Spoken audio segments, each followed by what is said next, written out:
Yeah, I mean, I guess our response could be that, like, our culture here in Poland is just so strong that if we welcome these immigrants here, they're going to be kind of integrated in because we have this wonderful history. We're very proud of our history and we're very proud of the country we've built. But I guess what you're saying is when you have these huge ethnic and cultural communities who, understandably, they want to be included in the narrative too, and not just in the sense of, I'm here now, but in the sense of I'm looking back through the past, where am I?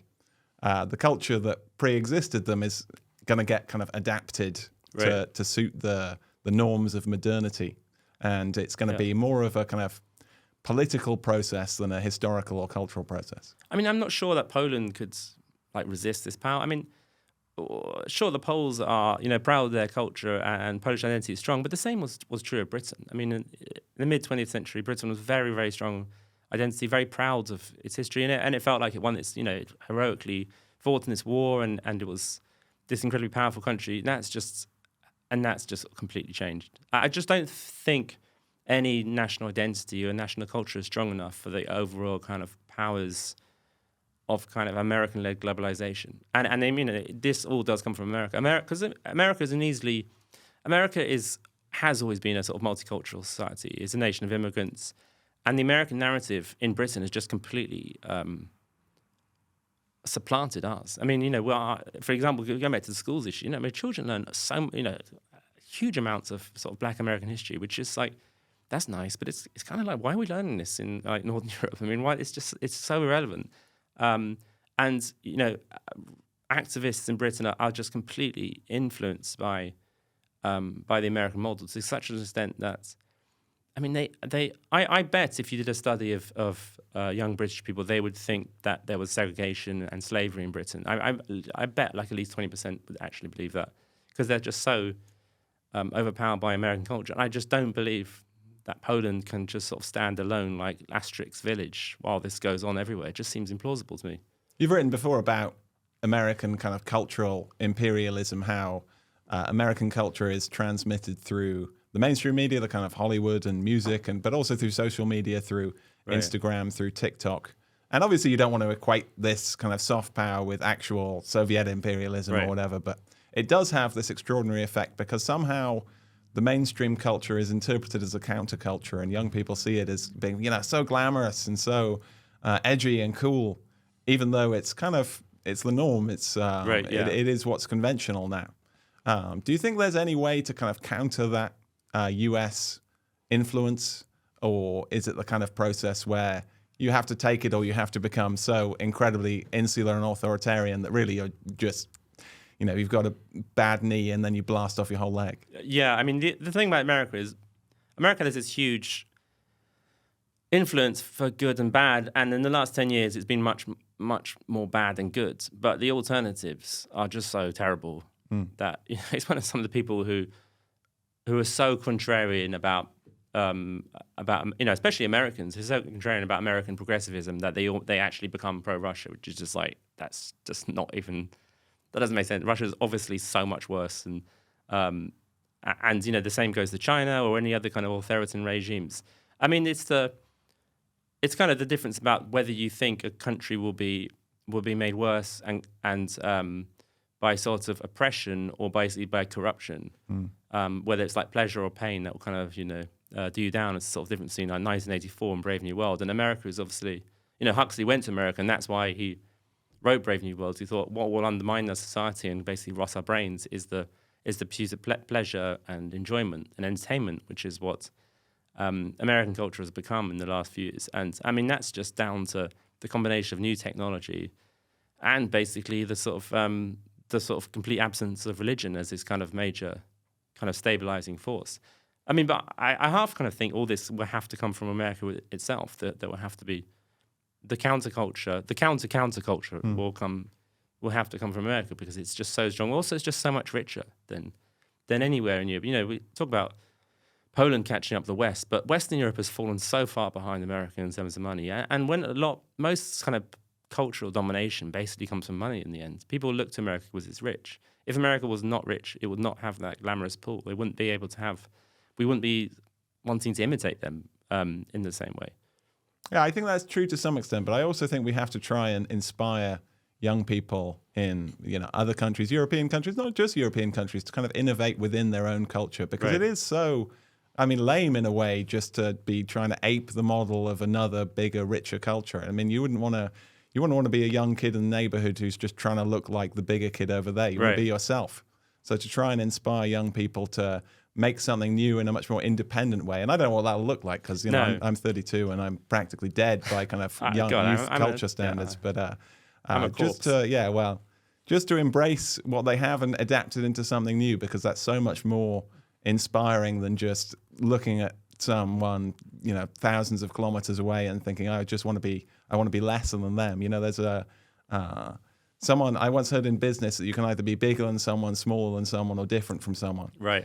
And we're never going to be bigger than the USA. So we have to be something different, or we're just going to be a smaller kind of simp watching them from afar. Yeah, I mean it comes down to what sort of aspects of America we're imitating, and we tend to. Since about 2013, we seem to be imitating all the kind of wilder, madder stuff. But I'm not anti-American. It's been a huge force for good. I mean, I don't downplay all the sort of help they've provided to Europe down the years, and I kind of love the idea, and I like their sort of high sense of trust and warmth.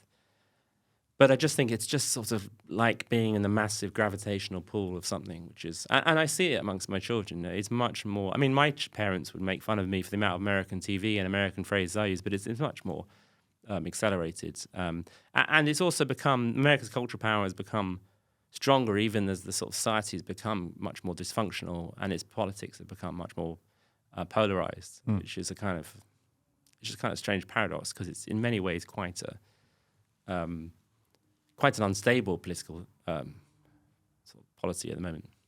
Yeah, absolutely. And it's definitely not anti-American. I mean, we can admire America for what it is. And just say we don't necessarily want to be exactly like that. We want to be something different, but that doesn't mean we're casting any aspersions at what you are.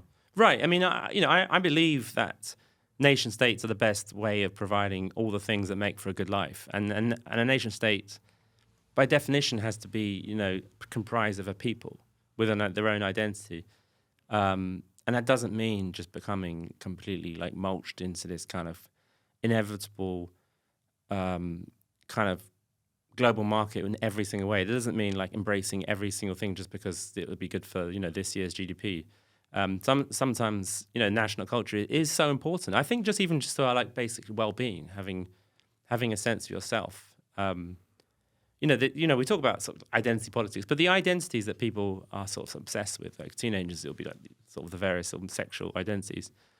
People need identity. I mean, people need to, and okay, so once in the past it might have been, okay, you'd be like, okay, I'll be like a father. That'd be like your central identity. I'd be a Christian, blah, blah, I'd be from this town. I would be my job, which would be quite stable throughout all those identities have weakened. And the national identity is one you can kind of do more to hold on to. And, when I hear stories about, and, been speaking to people about how young Polish people aren't, almost, they've got the same kind of sense of kind of casual, I wouldn't even say self-hatred, because it just sounds like it's kind of casually fashionable to be anti your own country. I think that's just really sad. I mean, that's not a healthy thing. And I know it kind of, and people say it because it's kind of the educated thing to say. Of course, I'm an educated person. Of course, I despise my own culture. But it's just a really sad thing. Yeah, it's what Roger Scruton called oikophobia, the kind of hatred for one's own country. And you're right, it becomes this very reactive, like, oh, I'm so sophisticated, I'm above that. Right. But really, they're just adopting the prejudices of their own kind of educated middle classes. Yeah, and it's what all people do is that they ape they copy the styles of the people slightly above them. I mean, I think, the true cosmopolitan type who travels from country to country doesn't go around saying how the British one would be, oh, look at those awful Brexiteers.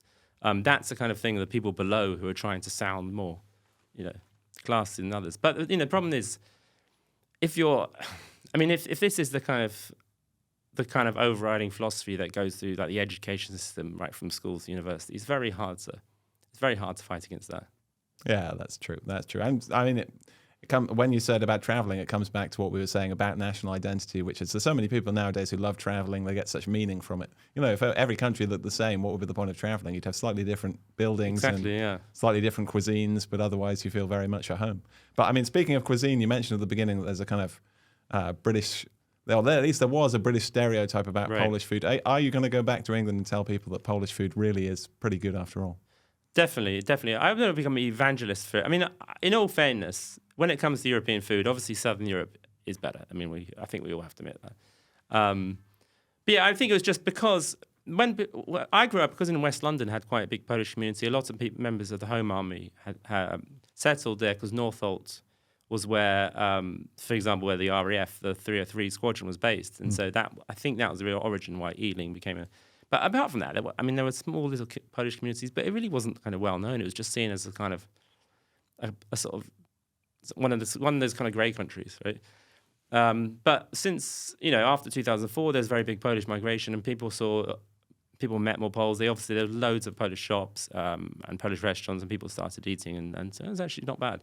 And I've noticed, I mean, there's a lot of tourists, British tourists, which I mean, there must be more connections made because of the migration.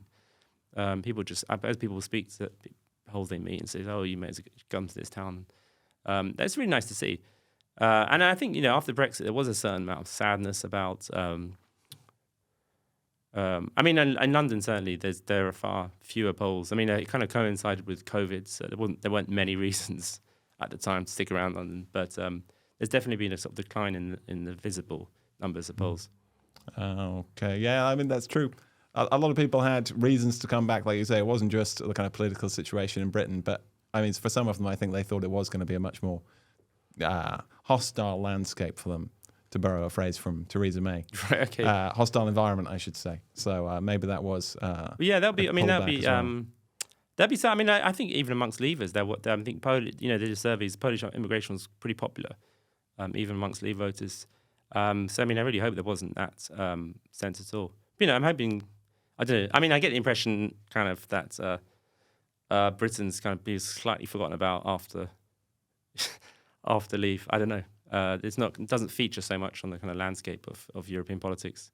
No, I guess British politics doesn't, but British culture is still fantastically popular. I mean, you can go down the list of things that people admire, even things that I didn't think they'd ever be into, like Poles are somehow huge fans of keeping up appearances. And so it's not just Harry Potter and football. Not just Harry Potter and football. Depeche Mode are bigger in Poland, I think, than they are in the UK. So still a lot of eccentric cultural soft power here. But hopefully that's going to go in both directions, because in Britain, Poland doesn't really have that kind of that cultural impact that other communities might have done. So I for one am looking forward to the day when I can come back to Britain and there's going to be like pieroganias on every high street, and I can just walk down and be like, I really feel like pierogi ruska today. I don't feel like pizza. I don't feel like lasagna. I just want some good pierogi ruska. There'll be a little like an equivalent of curry mile or something, like just a little Poland. I can buy Tiskia anywhere I want. It's going to be great. I mean, Polish lager really, really came big in Britain from the there were lots of aspects of the country people didn't really know about, and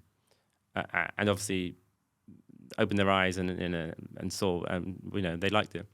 Yeah, and hopefully that's going to be continuing more in the future. Ed West, thank you for joining me today. Thanks, Ben.